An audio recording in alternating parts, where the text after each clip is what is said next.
გამარჯობა, ვაგრძელებ საუბარს ადამიანის საჭვის მომლებელი ტრაქტის სისხლმომარაგებაზე. დღევანდელ ლექციაში ვისაუბრებ მლივი ნაწლავისა და თეძოს ნაწლავის ვენურ გადინებაზე.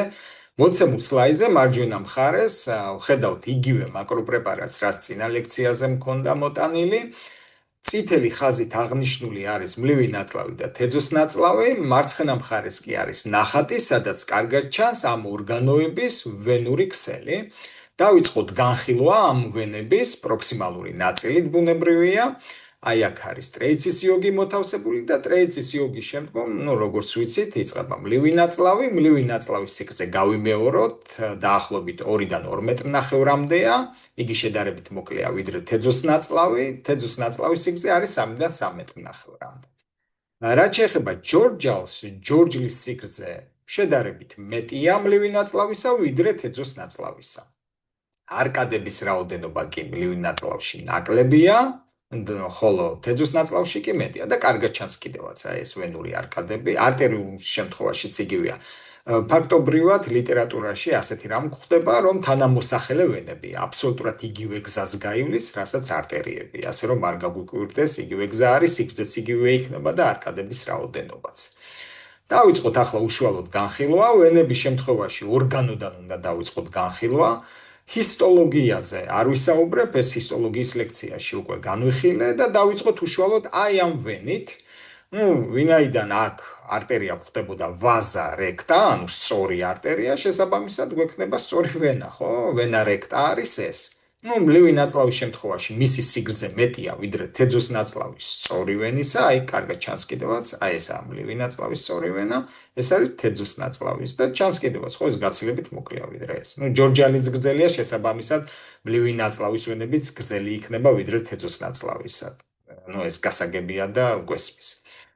რაც შეეხება აი ამ სწორი ვენების შემდგომ, რა თქმა უნდა, ეს სწორი ვენები უერთდება არკადებს, ხო? ანუ რკალებს და ამ რკალების შემდგომ უკვე შეიძლება მეორე რკალი შეგვხვდეს.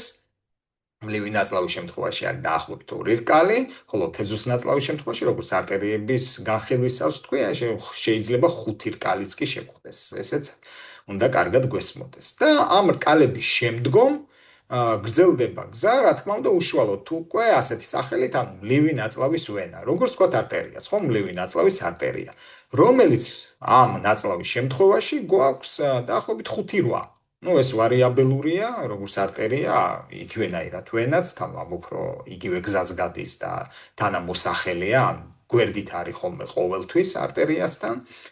და ახლა სად ჩაედინება ეს 5-8 ვენა, ხო, მლივი ნაწლავისა ჩაედინება აი ამ ვენაში, რაც კარგად ჩანს და ეს ვენა არის ჯორჯლის ზედავენა. ჯორჯლის ზედავენა კი თავის მხრივ გრძელდება, ან ჩაედინება, ასე შეგვიძლია ვთქვათ, კარის ვენაში. კარის ვენა კი, რა თქმა უნდა, მიდის ღვიძლისკენ, ანუ მთელი ეს სისხლი ამ ორგანოებიდან მიმავალი მიემართება ღვიძლისაკენ. ამ შემთხვევაში ახლა მლივი ნაწლავს განვიხილავ, თეძოს ნაწლავს ოდნავ მოგვიანებით განვიხილავ.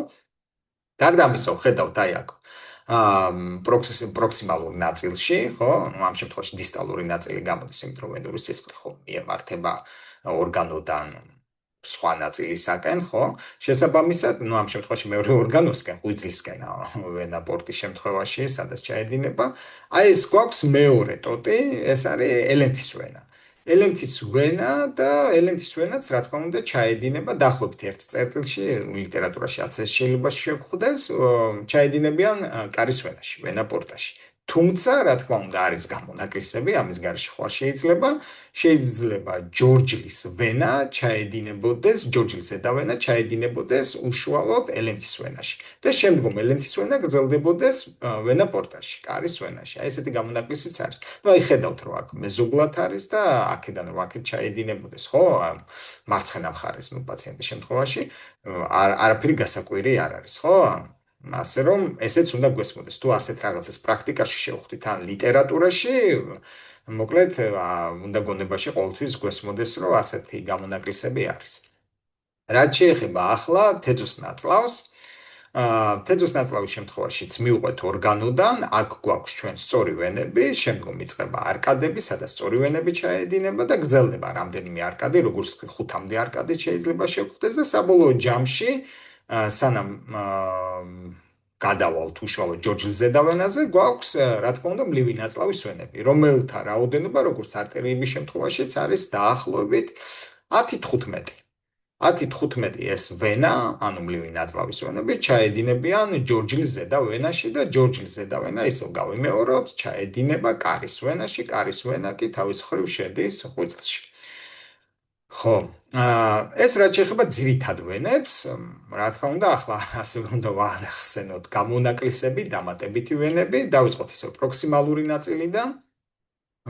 პროქსიმალურ ნაწილში დაახლოებით მლივი ნაწლავის, აი 10-20 სანტიმეტრის პროქსიმალური ნაწილიდან შეიძლება მოემართებოდეს ჯორჯლის, თქვათ, გავლის გარეშე, ანუ ამ არკადული სისტემის გავლის გარეშე ეულად ვენები, რომლებიც თავის მხრივ უშუალოდ ჯორჯის ზედავენაში ჩაედინება. ან ასევე აი აქ ახლოში ტრეიცის იოგთან, რასაც ქვია, საწყის წერტილთან მლივი ნაწლავისა შეიძლება გაედინებოდეს ვენური ქსელი, წვრილი ვენები, რომლებიც თავის მხრივ ჩაედინებოდეს მაგალითად პანკრეატო-დუოდენალურ ქვედა ვენაში, აი აქ, რომელიც წინა ლექციებში განვიხილე. გასაკვირი არც არის, ხო, მეზობლად არის და შესაბამისად აქედან ვენები რო ჩაედინებოდეს აი ამ ვენაში, პანკრეატო-დუოდენალურ ქვედაში, არაფერი გასაკვირი არაა, ხო? ესეც უნდა გვესმოდეს. რაც შეეხება ეს პროქსიმალურ ნაწილს, ახლა დისტალურ ნაწილს, ანუ თეძუს ნაწლავს, თეძუს ნაწლავის შემთხვევაშიც, რა თქმა უნდა, გამონაკლისები გვაქვს, უშუალოდ აი ეს დამატებითი თეძუს ნაწლავის ვენა, რომელიც ასევე ეულად შეიძლება უშუალოდ ამ ჯორჯილის გავლის გარეშე ჩაედინებოდეს ჯორჯილის ზედავენაში. და ამ არკადებს არ გაივლის არაფერს და ჩაედინება უშუალოდ ჯორჯის ზედავენაში. ეს ერთი გამონაკლისი, რომელიც ყოველთვის არ გვხვდება და გარდა ამისა კიდევ ლიტერატურაში ასევე გვხვდება, მაგალითად ორ ტოტში, ორი ტოტის მიმართულებით ეს ვენური სისხლი მიედინება, აი ამ დამატებითი ვენების დახმარებით, მაგალითად, აი აქ გვაქვს ვენა ილეოკოლიკა, აი ეს ვენა, საიდანაც თქვა ტერმინალური ნაწილიდან ამ თეძუს ნაწლავის, მაგალითად 10-20 სანტიმეტრი აქაც, ეულად მიემართებოდეს ვენა, რომელიც ჩაედინება ამ თეძოკოლინჯის ვენაში. და თეძოკოლინჯის ვენა კი თავის მხრივ ჯორჯის ზედავენაში და ისევ რა თქმა უნდა ვენა პორტაში და შემდგომ ღვიძლში. ეს ერთი და მეორე ან კი აი ამ ტერმინალურ ნაწილში, როგორც თქვა აქ ტრეიცის იოგთან იყო თქვა მოკლე ტოტები, აქაც აი ბაუგინის სარქველამდე ეს ხო თეძუს ნაწლავია.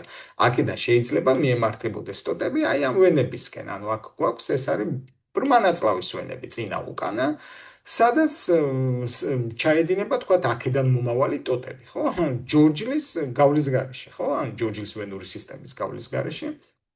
ჩაედინება მასში და რა თქმა უნდა ბრმა ნაწლავის ვენები შემდგომ გრძელდება უკვე აი ამ ვენაში, რომელიც უკვე ვახსენე, ან თეძოკოლინჯის ვენაში, ამ ვენა ილეოკოლიკაში და ვენა ილეოკოლიკა გრძელდება ჯორჯის ზედავენაში. და მეორე ისე ვენა პორტაში და ღვიძლში. აი ასეთი გამონაკლისებიც გვაქვს, ესეც არ უნდა გაგვიკვირდეს. პრინციპში სულ ეს იყო, რისი თქმაც მინდოდა. დიდი მადლობა ყურადღებისათვის.